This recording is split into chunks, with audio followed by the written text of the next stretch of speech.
আসসালামু আলাইকুম এভরিওয়ান। আজকে আমি ফুচকা বানাবো। তার জন্য একটি বোলের মধ্যে আগে থেকে সিদ্ধ করে নেওয়া আলুগুলোকে হাতের সাহায্যে ম্যাশ করে নিচ্ছি।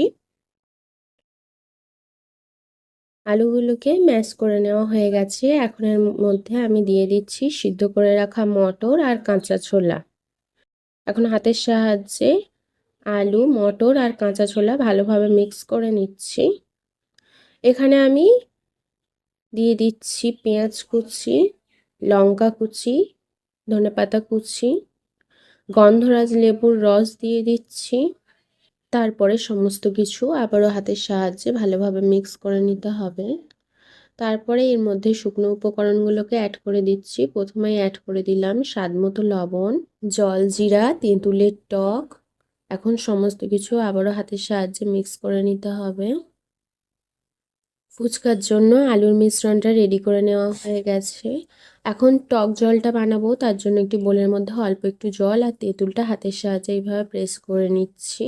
তারপরে এর মধ্যে দিয়ে দিচ্ছি গন্ধরাজ লেবুর রস এবং গন্ধরাজ লেবুর খোসাটাও আমি দিয়ে দিলাম।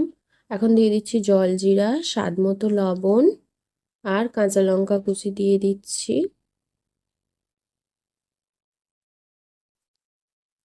অ্যাড করে দিচ্ছি ধনেপাতা কুচি আর আরও প্রয়োজন মতো জল।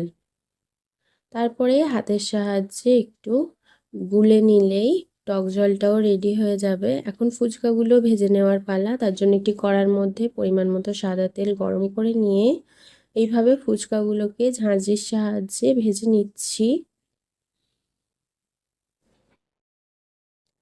ফুচকাগুলো লাল লাল করে ভেজে নেওয়া হয়ে গেছে। আমি এখন তুলে নিচ্ছি।